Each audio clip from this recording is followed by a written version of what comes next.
Well, it's a very timely topic. I think it's very important for the peoples of Afghanistan and India to have this exchange, and I hope that many of them will get to either listen now or later as we discuss the historical background, as you pointed out, the people to people ties between our two nations beyond the governments, and even, of course, very friendly and strategic ties between various Afghan and Indian governments over decades. But let me foremost point out, I think what most Indians unfortunately don't know, and of course the Indian governments don't acknowledge as much as they should, at least over the past 2 decades. First, let's remember that the Afghan forces, and also Dr. Sharif, you could point this out as you worked with the National Security Council, so I did. That the Afghan forces relentlessly fought, not just in defense of Afghanistan, but also in helping ensure regional stability and security. And India was a direct beneficiary of this. And if you recall, in the 1990s, India used to spend a lot more militarily to maintain security along the line of control. But between 2001 and 2021, it was the Afghan forces and the Afghan people that actually bled, not only for defense of our country, but also for the defense of the entire region and foremost for India, because India, as we know, has traditionally been a victim of terrorism and extremism, and we can even discuss recent cases.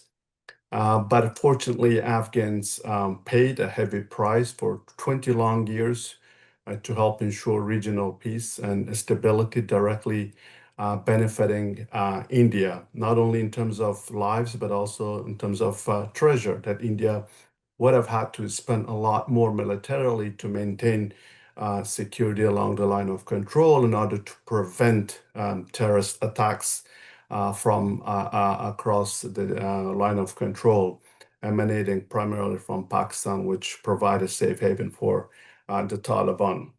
And second, India for 20 years had full access and presence on the ground and making sure that no tangible threats emanated from Afghanistan, targeting India, either in Afghanistan or its assets in the region.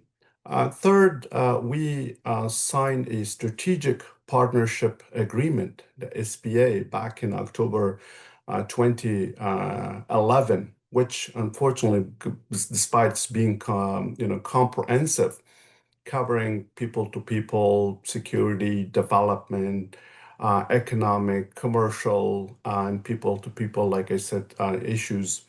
But unfortunately, it wasn't implemented fully as much as the Afghan government and the people expected it to be implemented. Because I was in Delhi, we pushed it through both parties and power in office, both Congress and BJP, but unfortunately, both were reluctant to take any tangible steps in implementing it. And yet, I think many have forgotten that Afghan people paid a heavy price, especially in the days and weeks and months and even years following the signing of that agreement, which cost the Afghan people in so many ways, and yet it wasn't unfortunately implemented at all. And it was, I think, only one meeting at the leadership level under the Council for Partnership, which is the implementing mechanism of the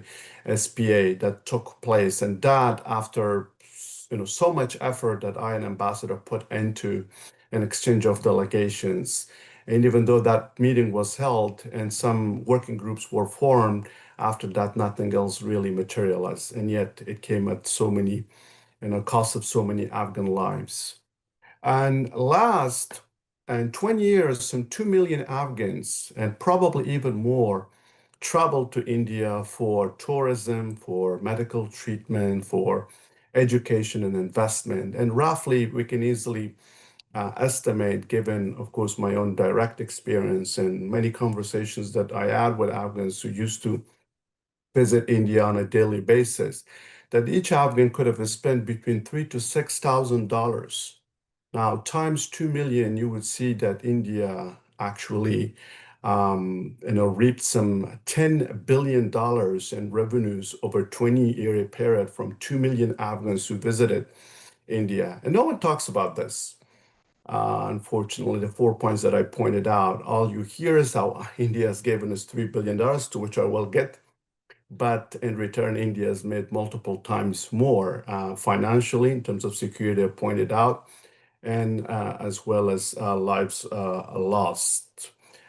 So what I recall, I think I recall all those good old days that we really counted on India to build on the initial steps that it took. Mostly the aid that it provided was mostly human-centered, providing wheat when we needed it, or providing medical assistance, as you pointed out, also for hospitals, especially Indira Gandhi Hospital in Kabul, and then also providing infrastructure assistance, building the Salma Dam, the Zaranj Alam part of the highway, the National Ring Road, and the Afghan parliament's building, and as well as a palace at the Ministry of Foreign Affairs. These are some of the signature and easily memorable projects of India. Then also, I should point out, I think one of the key, programs of assistance to Afghan people is the scholarships, the ICCR scholarships, some 1,000 plus, which gave Afghanistan the capacity it needed and also gave India the influence it needed, because many of those students who graduated from Indian universities went back and took up jobs across the Afghan government as well as private sector and helped advance our shared interests in democracy, human rights, and pluralism, which should have been institutionalized, but unfortunately, that didn't materialize. So I would stop there and then take more questions.